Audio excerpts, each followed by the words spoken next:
Hello, everyone. Welcome back to day 3 of the 5-day workshop for making art, making money. I'm just going to go ahead and link into our private Facebook group. If you haven't joined, make sure you do. Joey, if you would please just put a link to the private Art and Money Masterclass Facebook group in case people attending right now have not joined. You definitely want to join because we are offering complimentary coaching this week inside of the Facebook group. And if you do all the homework, then you could qualify for actually getting a complimentary session with Jenna. So you definitely want to do this. All right. We also have Travis and Jenna here for the pre-show, which is great because it gives you an opportunity to listen to someone other than me about the making art, making money, and what kind of transformations they've experienced, what kinds of things that they learned that maybe you're wondering about, and you're welcome to ask them questions. So Jenna, Travis, Joey, just accept my invitation. Hey there, Travis. Hey there, Jenna. So I have an interesting question to ask you guys because and I know like you guys are both in touch with this. I think, a lot of people will apply to enroll in the program and then they wonder, oh, what if I fail? What if it doesn't work for me? And I'm curious, Travis, you're muted. What do you think? When people, what do you think if people fail in the program or if people are struggling in the program, why do you think that is? And I'm asking you this because I think that the answers to why people would struggle in the program is the same reason they struggle outside of the program. But I'm curious, what do you guys think? What's the top reason people like? In my opinion, people who are struggling, I mean, I gotta admit, I was one of the struggling student, and then I succeeded. I'm not lying. Like I struggled. I was one of them. I was So, super. okay, this is a great point because struggle is part of it. So don't worry. Like, exactly. All right. Yes. I at that moment when I was struggling, I had the moment where I'm like, am I the case? Am I the failing case in this program? I had that doubt even in the middle of the program too. But now I'm looking back, what I realized was the reason why I was struggling was because number one, I tried once or twice. Like I tried what Anne suggested once or twice, and then I didn't get the immediate result. I didn't get that $100,000 right now. Damn it. So I was like, I felt like a huge failure, and oh, this is not happening, like in my mind. So that created even the belief of this is not happening. This is not happening. I'm the failure. I'm the failure. So my limiting beliefs that I already had before doing the program, it got amplified because like, oh, I tried once, but it didn't work, so it's not gonna work. So that was my one struggling reason. And Yes. another one was actually I'm an introvert. So it's really hard for me to come out and say, hey, I need help. I'm struggling with these areas. I was really scared about what if the community judges me and yells at me or something like that.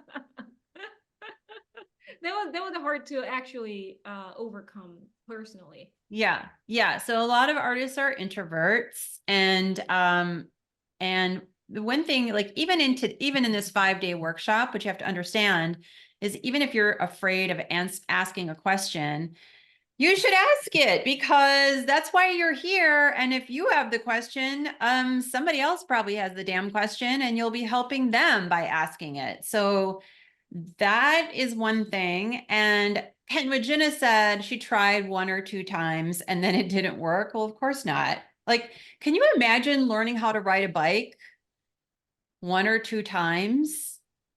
Or learning how to make art 1 or 2 times and then you didn't completely master it, so you gave up.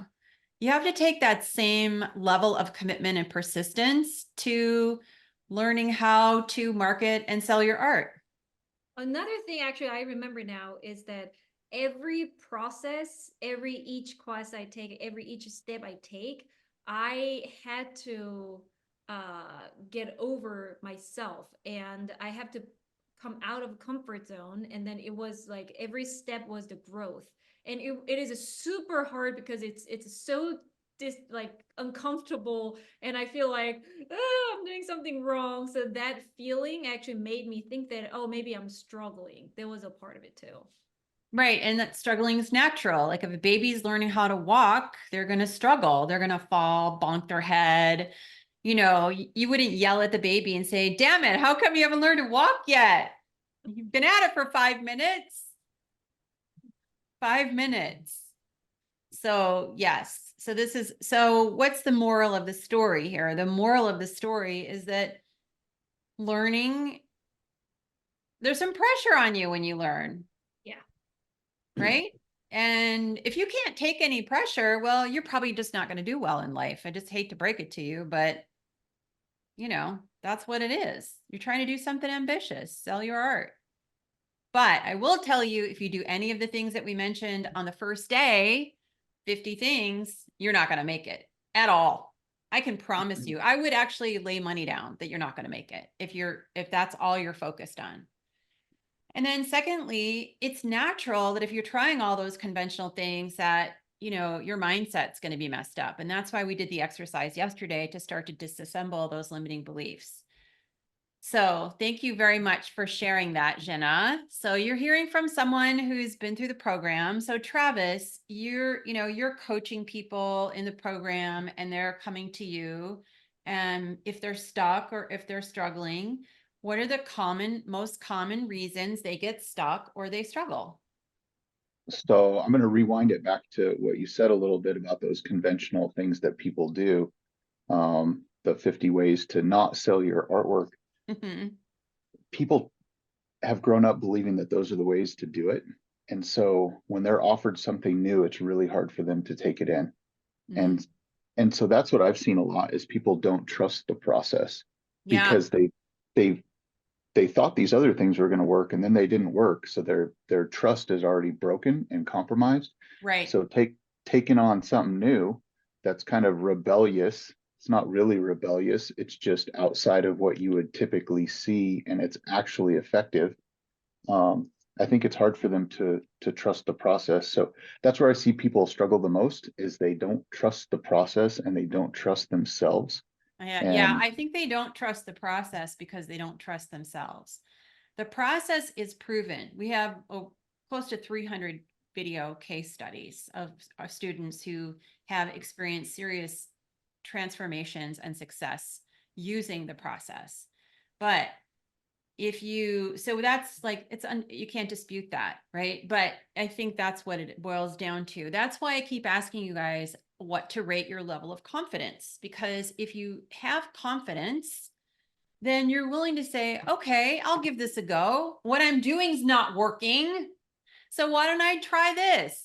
Because this is apparently working. It's working so well that it's offered, there's a guaranteed offered. So why not? Why wouldn't you try it? But what do you say? How do you coach people through that? And both of you can chime in, Jenna and Travis. How do you coach people through this? Like trusting the process or getting out of their own way and not giving up. What do you say to them?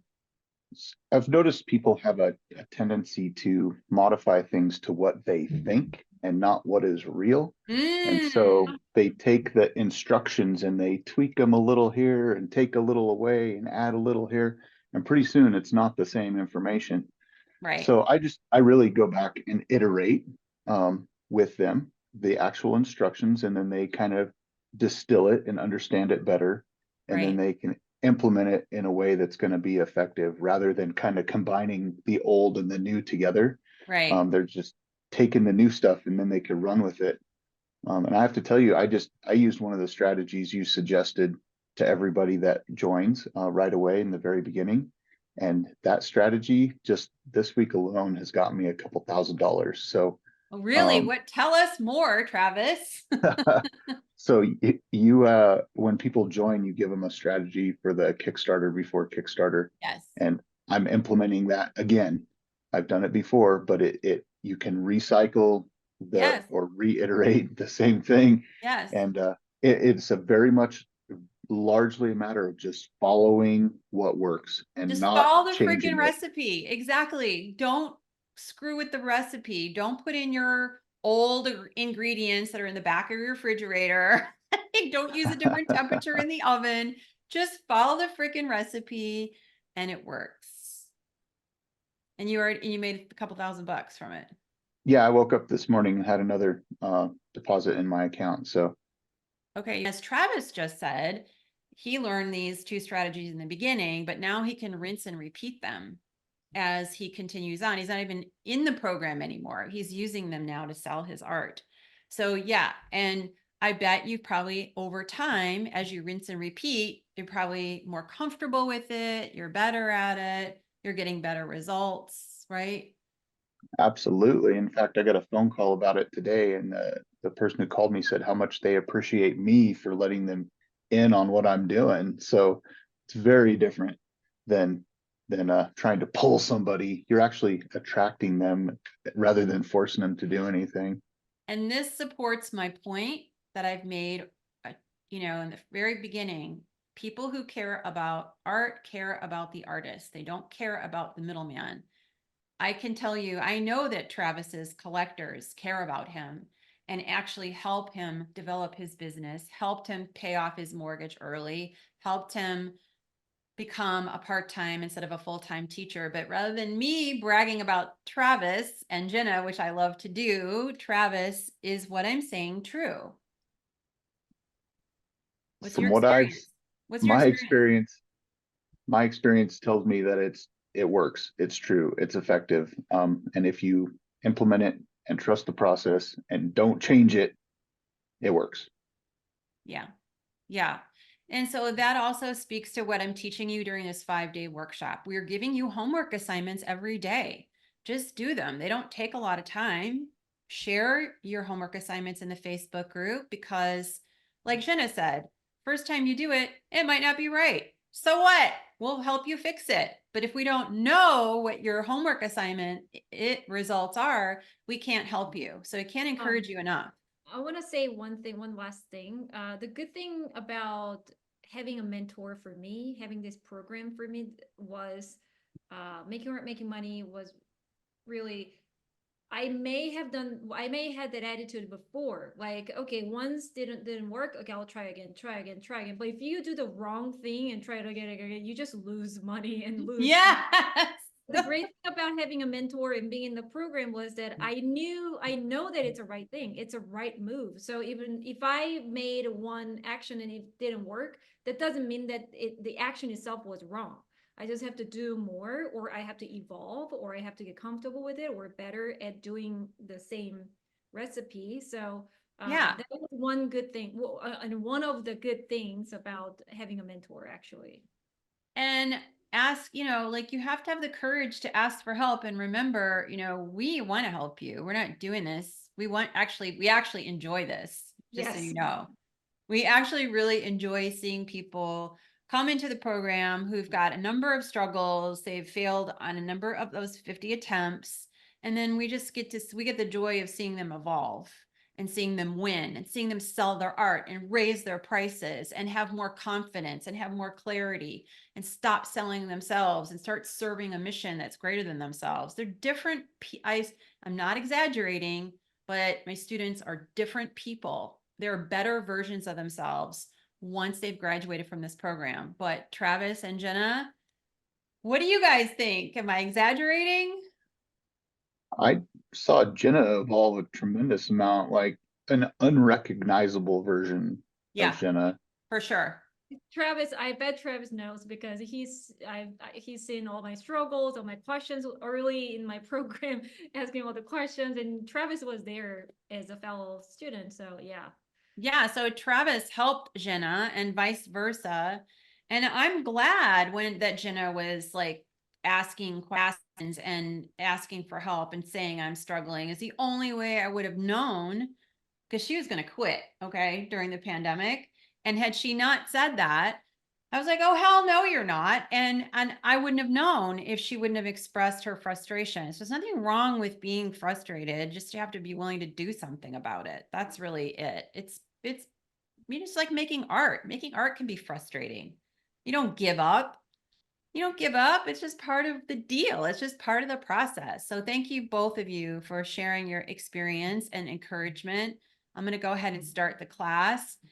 And I would highly recommend that you reach out to both Travis and or Jenna and ask for some guidance. Ask them for help. Ask them to share their experience. Jenna has a recorded, it's really inspiring recording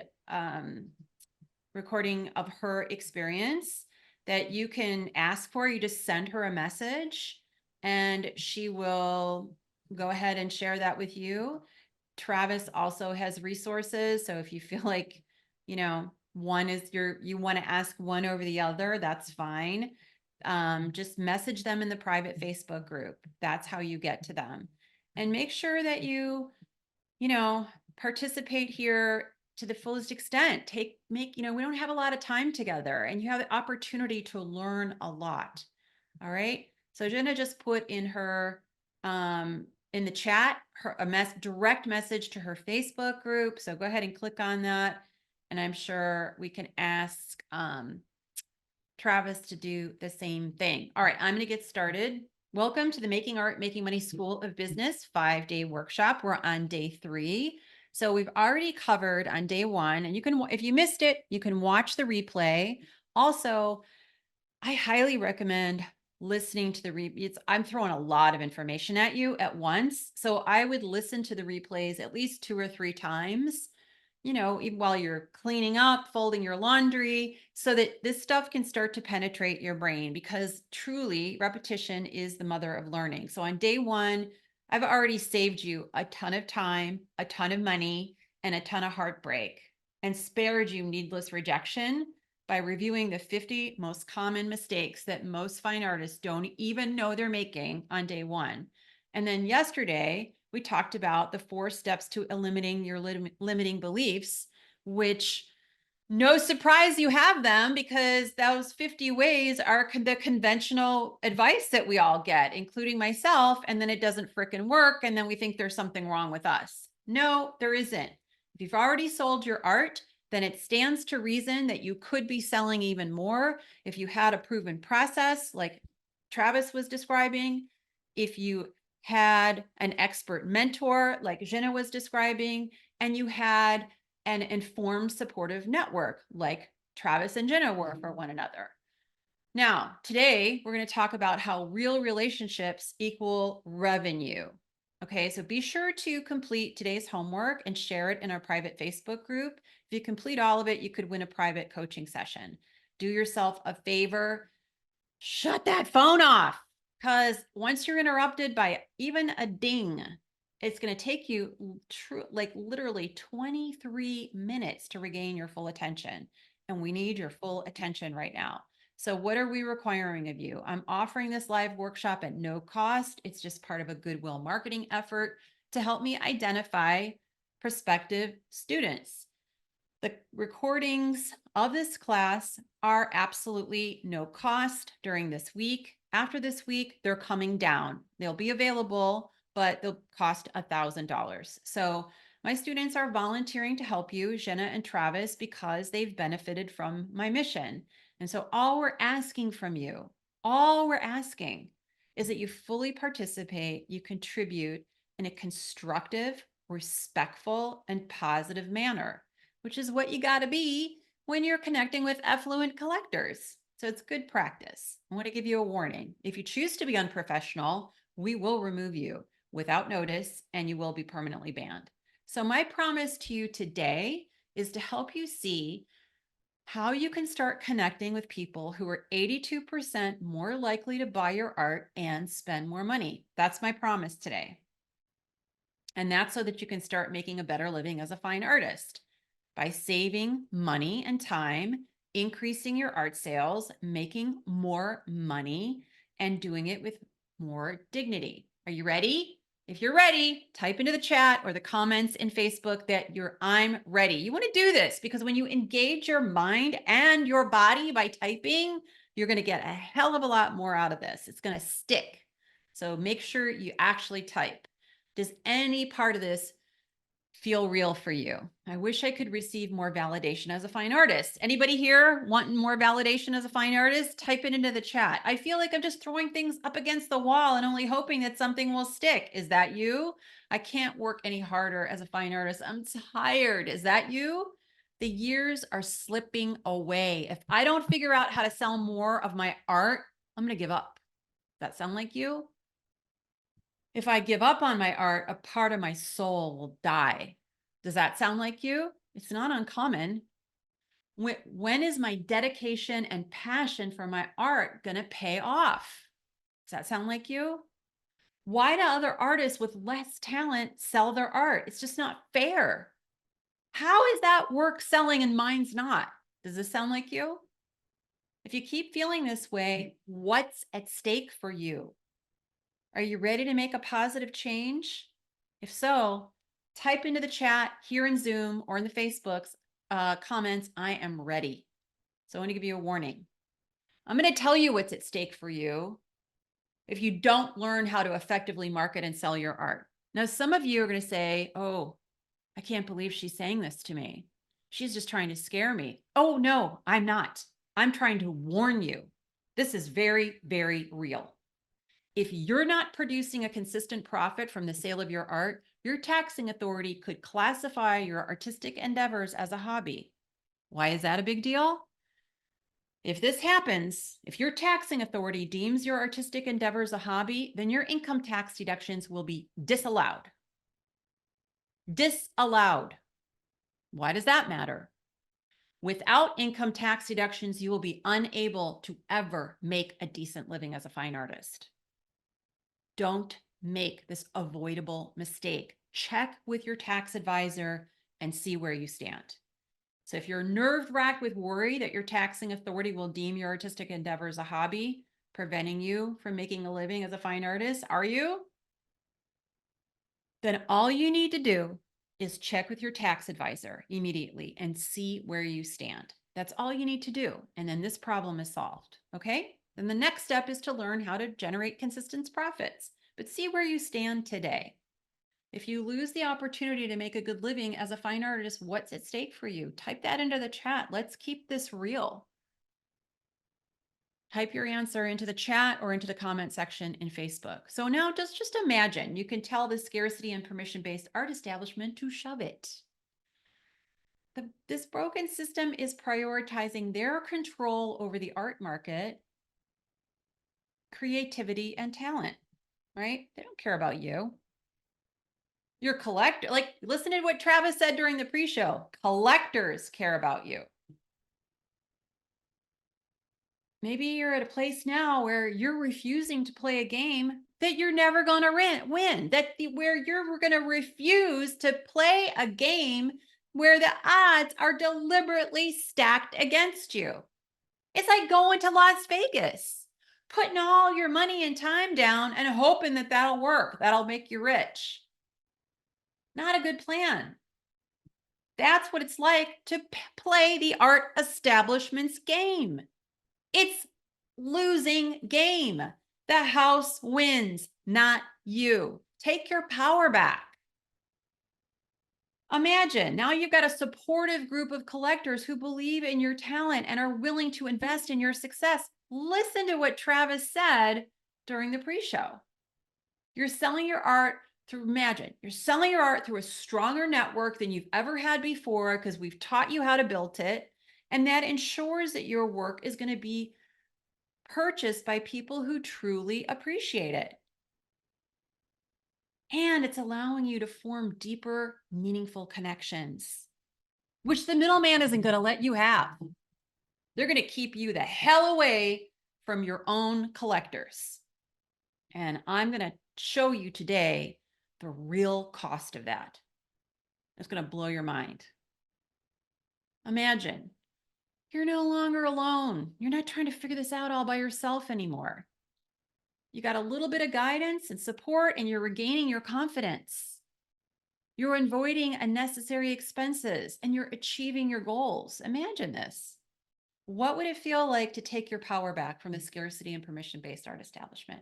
Type your answer into the chat or into the comment section. My name is Ann Ray. I'm a fine artist just like you, and I've been an advocate and a mentor to thousands of other fine artists, photographers, and craftsmen from 23 countries and counting since 2005. The scarcity and permission-based art establishment is preventing you from making a better living as a fine artist. They're not helping. If something isn't working, you need to go in the other direction. Zig where everyone else is zagging. You absolutely can't keep doing something that's not working, can you? I'm on a mission to help other fine artists just like you take your power back. And today is the day to start making a better living as a fine artist. You don't have to feel pushy. You don't have to pay anyone a damn dime in sales commissions or referral fees. You do not need an expensive, complicated e-commerce site, even if it's made for artists that you don't even freaking own the URL, when you can go to Instagram shops for free. And you'll get more traffic there than you will ever get with these lame ass e-commerce sites. Trust me. And you never have to write a cringy artist statement again, ever. So, as I mentioned, when the Great Recession hit in 2007, 2008, my art sales stalled despite all my previous success.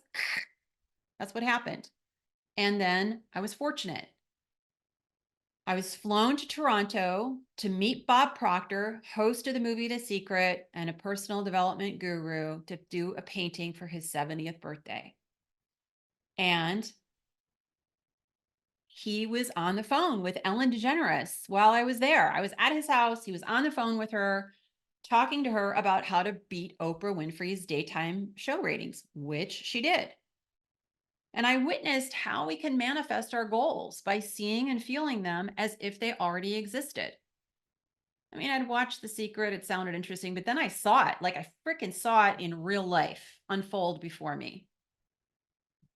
Here's the real secret, though, that's not revealed in the movie, okay? Success is 80% psychology, right? And it's 20% strategy. If you don't have a strategy, it doesn't matter how optimistic you are, it's not going to work. You need both. Yesterday, we covered part of that 80%, right? Starting to eliminate the limiting beliefs. Today, we're getting into some strategy. So after I became a student of luxury marketing, I started increasing my average sale price by 400%. That was in a short amount of time. That is outrageous for any business to be able to do that. Really. And I never felt pushy. I never paid anyone a dime in sales commissions or referral fees. I never wrote a cringy artist statement again.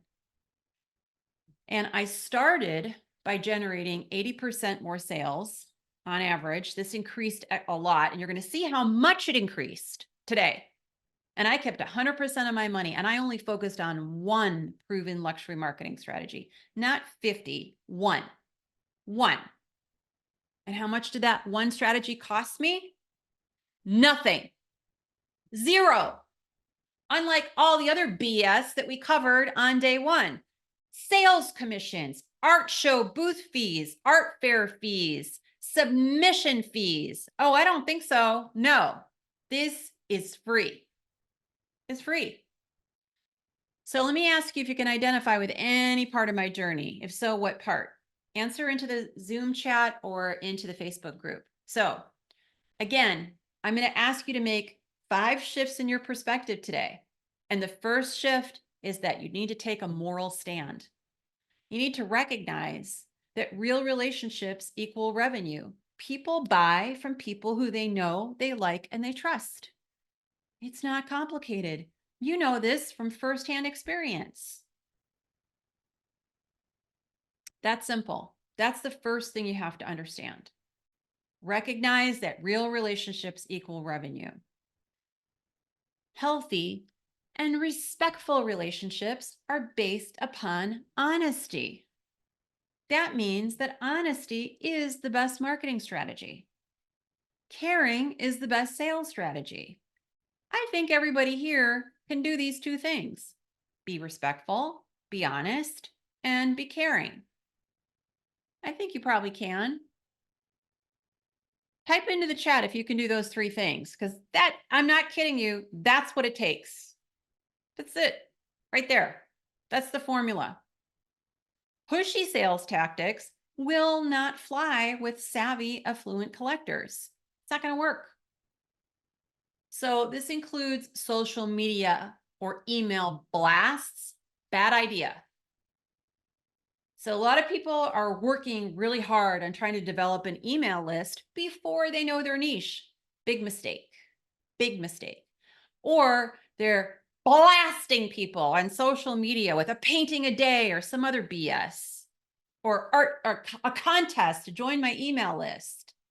You're annoying the shit out of anybody who's an affluent collector with this. Don't do it. Save your energy.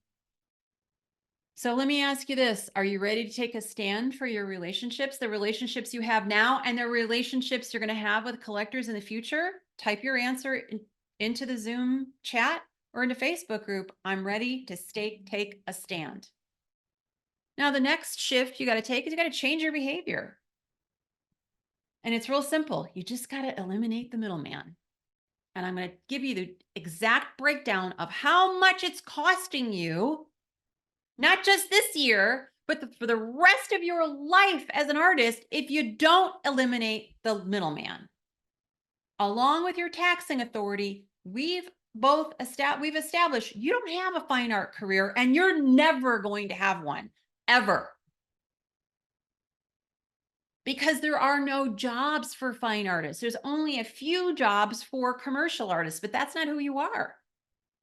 As soon as you sell your art, then you have to file a profit and loss statement for your business, your art business. You have to pay sales tax for your fine art business. But if you're approaching this like you're updating your resume, like you're looking for a job when you really own a business, when you're proud of your list of exhibitions and showing your art instead of focusing on a list of prospective collectors, you're going to suffer.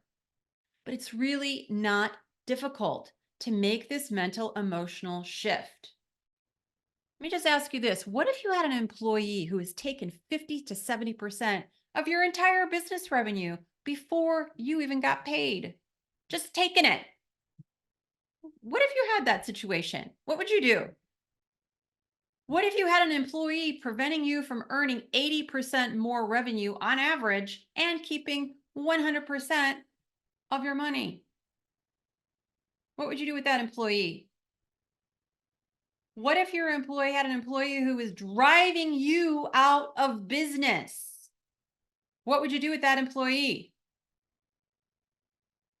Wouldn't you fire them? I sure would. So guess who's doing this? Your representatives.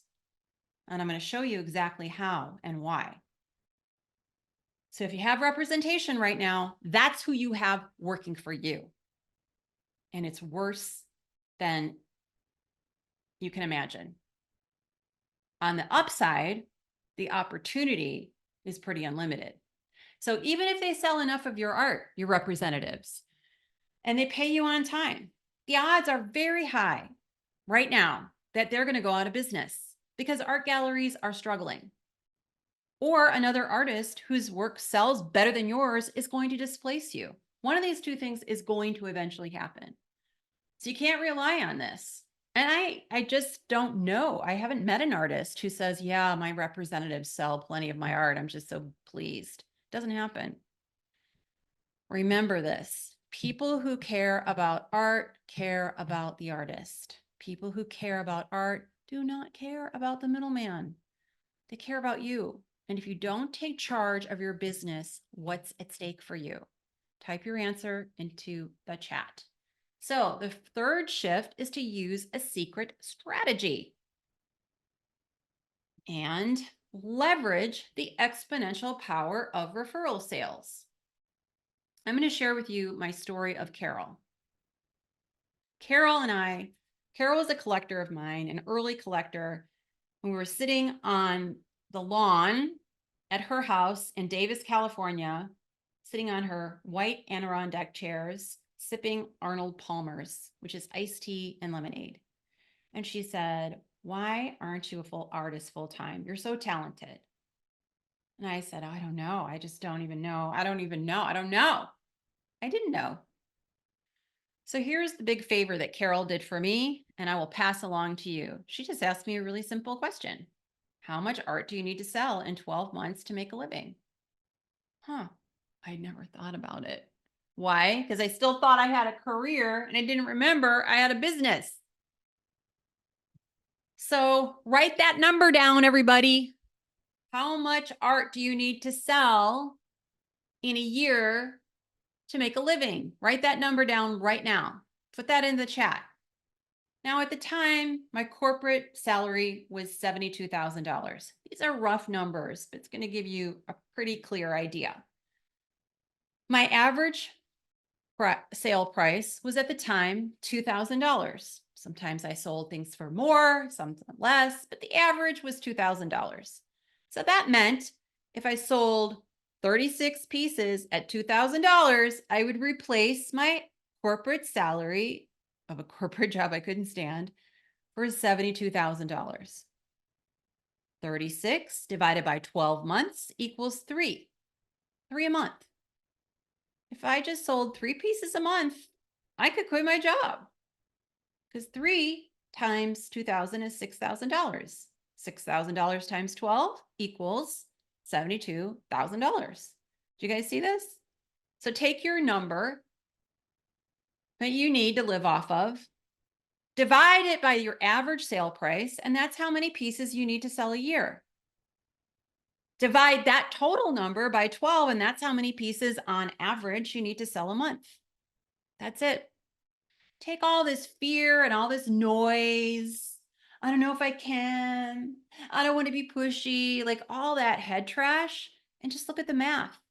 When I did this, I was like, damn, I could do this. I mean, not this second, but I can see myself getting to 3 sales a month. I could see myself increasing my price so that I would have to sell even less, right? So for example, $72,000. Let's pretend I raise my price to $3,000. That means 24 pieces. 24 divided by 12 meant I only have to sell 2 pieces a month. Do you see how this is? So making a living as a fine artist just boils down to math, everybody. It really does. It's not about critical acclaim. It's not about mass exposure. It's not about any of that. It's just math. So Carol was an interior designer by trade. She didn't use any of my art in her design projects, by the way, because interior designers use art consultants. They're typically not the best resources for selling your fine art. She just bought a small painting for her own personal enjoyment for $1,000. Okay. Then over the course of a year, she bought more pieces and she spent a total of $8,500. Then I used the secret strategy and I asked for a referral. And I did it in a very deliberate way that we teach inside of the Making Art, Making Money program. And she introduced me to her boyfriend, Fred. He owned a design firm. He'd remodeled his conference room and he wanted some art for it. So he purchased a piece for $2,000. Then Carol introduced me to Steve, an architect who she worked with. Steve had just remodeled his kitchen, so he bought a piece for $3,000. Then Carol introduced me to her very best friend, Barbara, who is a graphic designer, pretty successful one. She purchased a piece for $2,000. Then Carol and Kathy met each other. They didn't know each other, but they talked about my work and me. So that inspired Kathy, a winemaker, to purchase 2 small pieces for $1,800. Kathy then referred me to Sandra, a winery owner, who over the course of a year purchased work totaling $9,800. Then Kathy introduced me to her friend, an executive director at a nonprofit organization. And that friend of hers, Melissa, purchased a piece for $3,000. So within 1 year, using one strategy from one person, I generated $30,100 in sales. And I kept all the money. So referrals are the foundation of luxury marketing and sales. And luxury marketing and sales is what you must master. There are many components to it, but this is the first primary foundational aspect to it in order to sell your art, because art is luxury. It's not a necessity. You can have a philosophical debate about that all damn day. If it's between paying for your kids' new shoes because they've outgrown the other pair, or replacing that broken refrigerator, or buying your art, what's going to win, right? It's got to be someone who's got the dough, someone who's affluent. You are not your customer. And the great thing about referrals, as I mentioned earlier, is they don't cost anything and they're not that hard to get. And when you get a referral, the person who's referred to you is 82% more likely to buy your art and spend more money on your art. Collectors prefer to buy directly from the artist. This is what the middleman does not want you to know. They're desperate for you not to know this. That's why they desperately try to keep you away from your own collectors. They even break the law in many jurisdictions by not disclosing your collector's contact information, which they have no damn business doing because they never buy the inventory, or it's rare. They only consign it. So it's not their customer. Collectors want to know the artist. They want to know you. Like Travis said during the pre-show, knowing you generates what's called, in luxury marketing terms, conversational currency. Okay. Conversational currency generates more referrals and generates more sales. So you need to know your collectors. So what would have happened to me if the Pence Gallery in Davis, California had sold that painting to Carol? Because originally it was consigned in a group show at the Pence Gallery. Thank God they didn't sell it, or I would have never discovered any of this. Do you ever notice, like, sometimes you have this crushing disappointment, turns out to be the best thing that could have ever happened to you? This was the best thing that could have ever happened to me and all the artists I tell about it. So here's what would have happened. Carol would have purchased the piece for $1,000 because I always maintain the integrity of my prices, but the gallery would have taken their customary 50% sales commission of $500. And then because Carol was a first-time buyer, they would have given her a customary 10% first-time collector discount, taken another $100 out of my pocket, leaving me with $400. So $400 in net art sales that year, or 30,100. There's the math, everybody. Making a living as a fine artist is just freaking math. It's not as complicated as a lot of people want to make it. It's not. If you don't implement a sound referral strategy, what's at stake for you? Well, here's what would have been at stake for me. Now, what I don't show you, because you probably wouldn't believe it, is the exponential referrals that came from all those people that Carol introduced me to. So, do you see this? It's not so crazy. But the fourth shift in your perspective, you got to get that glue that holds it all together. You got to implement a sound referral strategy. How can you make each of these four critical shifts that you can succeed? Shift number one is you got to recognize that real relationships really do equal revenue. You got to eliminate the middleman, because the middleman is costing you a hell of a lot more than just sales commissions. Way the hell more, as we've established. And you got to leverage the exponential power of referral sales. And you got to implement a sound referral strategy. And all of this is possible if you invest in a mentor who can encourage you to take the next step, like Jenna was talking about during the pre-show. Anyone who's committed to growth, you got to invest in a mentor. Having a business mentor can provide several statistical benefits for entrepreneurs. According to one study, 70% of mentored businesses survive more than 5 years compared to the national average of only 30%. 70% odds or 30% odds? What would you rather have? Doesn't it pay to invest in a mentor if that's the statistical difference of the odds of you succeeding? Probably, right? Another study by SCORE, which is the Senior Corps of Retired Executives, found that 91% of mentored businesses report an increase in revenue. So it pays for itself. It's an investment, not an expense. A survey conducted by MicroMentor found that 83% of entrepreneurs who received mentorship felt more confident in their business decisions. Anybody here suffering from a lack of confidence? Probably.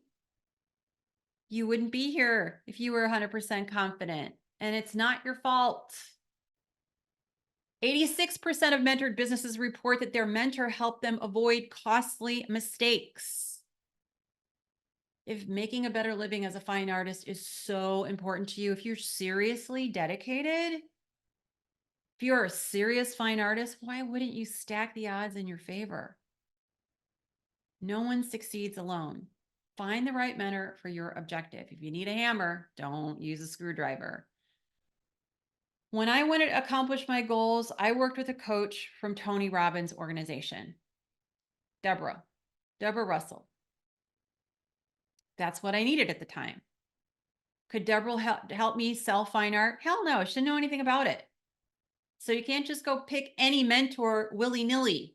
You got to find someone who's accomplished with what you want to accomplish and has helped other artists and can prove it and has a guarantee.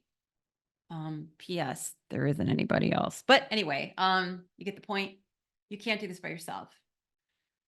And if you could, you would have done it by now. So type into the chat, if you keep trying to figure this out by yourself without a mentor, what's at stake for you? Just type it into the chat. So when Rebecca joined, she said, I was challenged with knowing my audience. So I felt like I needed to discount my fine art. Big mistake. We covered this on day 1. Because I caught her before she did this, she was about to spend $4,900 on Vanity Press.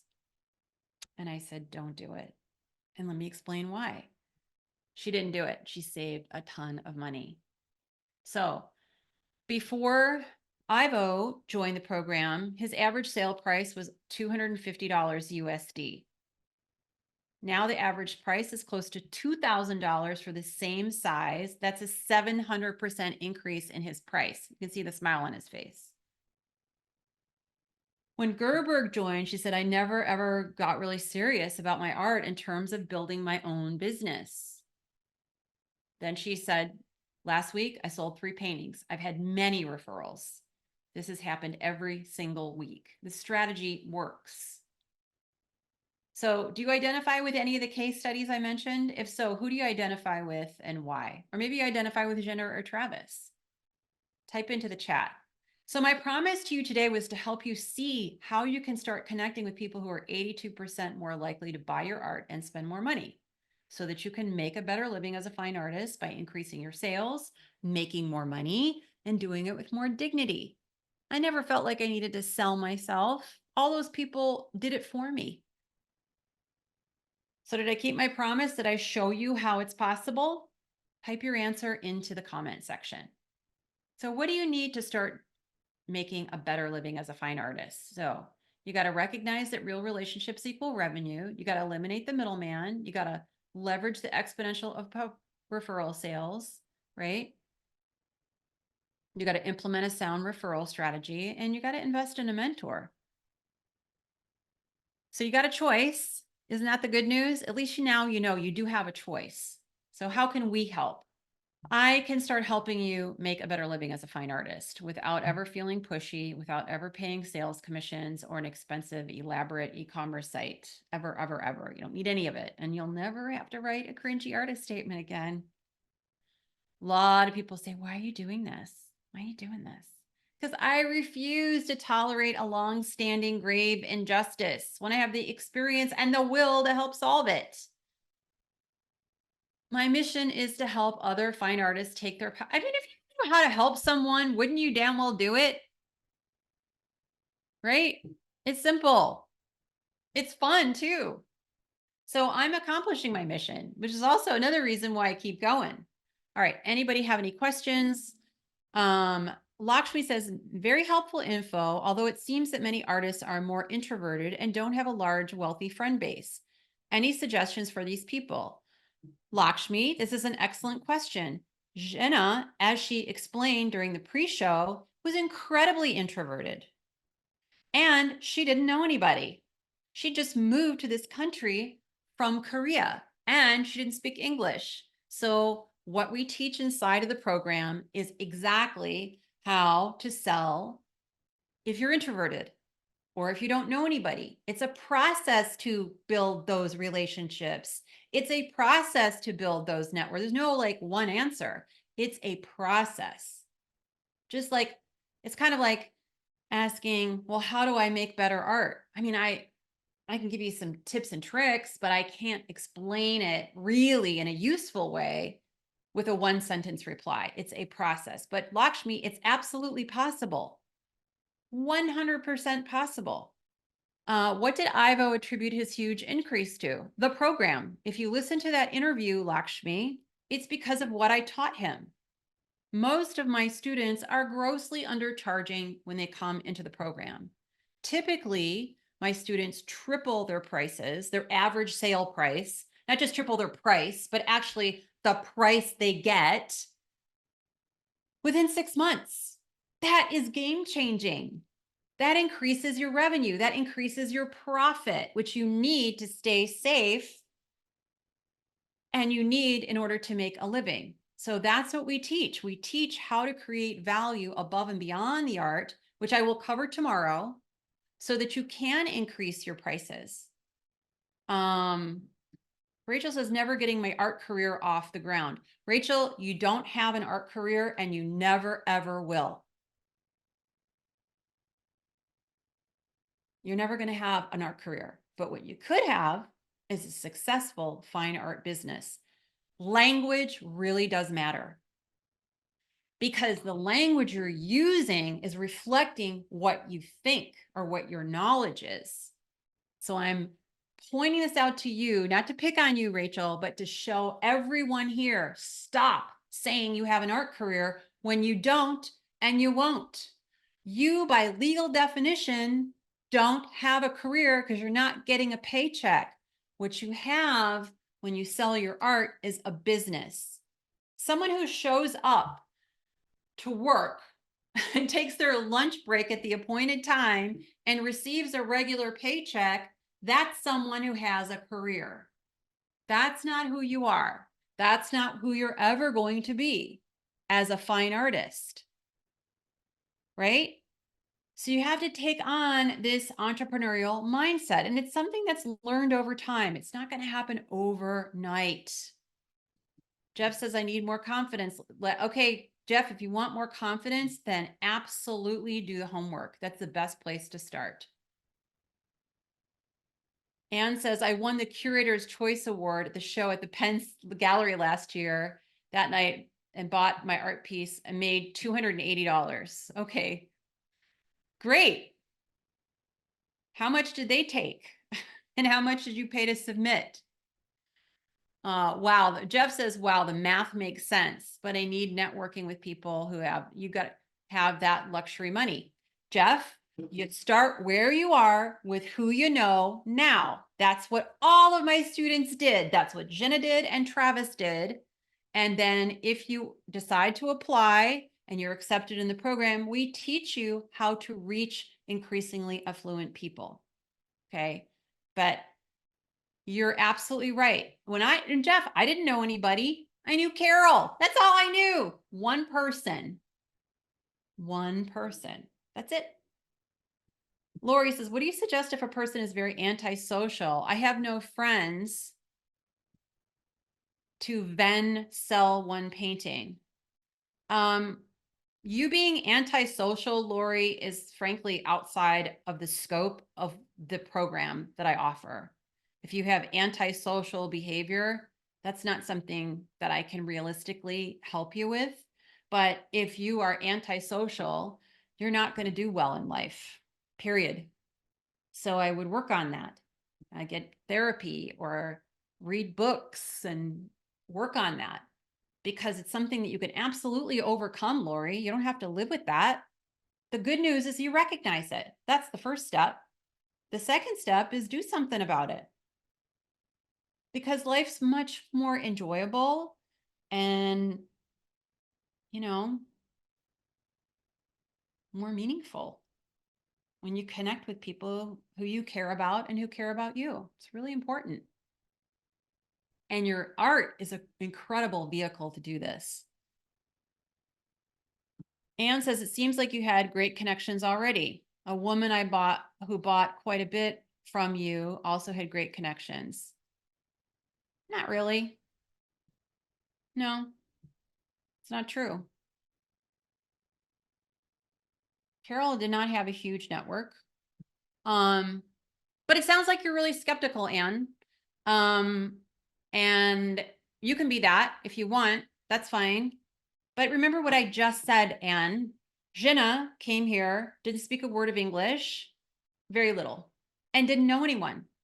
She used the same process. She went from selling her paintings for an average of $250 to $12,000. She has millionaire clients. She has a billionaire client.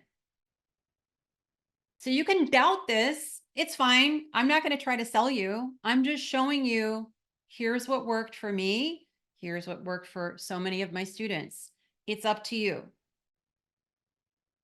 When I moved to San Francisco, I didn't know anyone. So I didn't have great connections. I didn't know anyone. No one. Carol was back in Davis. That didn't help me. Okay. So it's up to you. You can be super skeptical if you want to. I'm not going to argue with you because it works.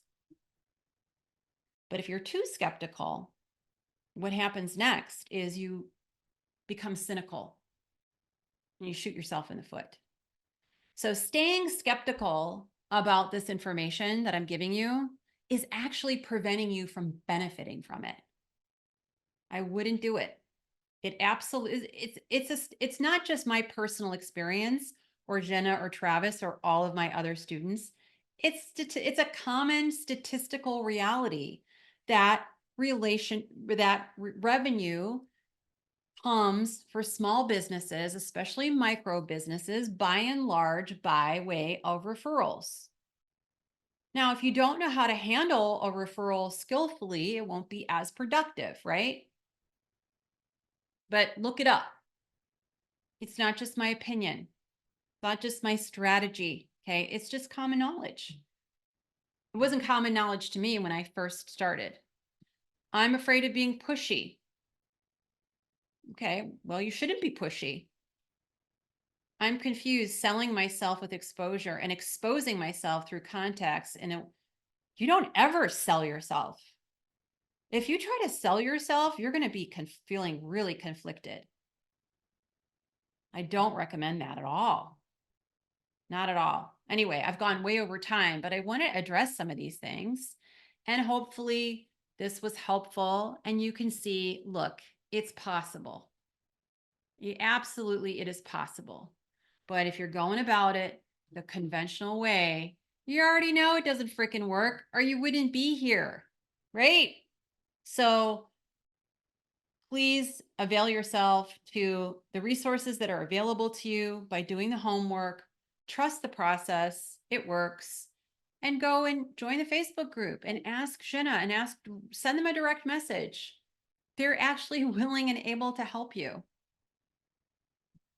Jay Lester said this was super helpful. Thank you for your time. You're welcome. All right, we'll see you tomorrow. Tomorrow is an incredibly important lesson. It's going to be all about how famous artists and artists just like you determine their niche.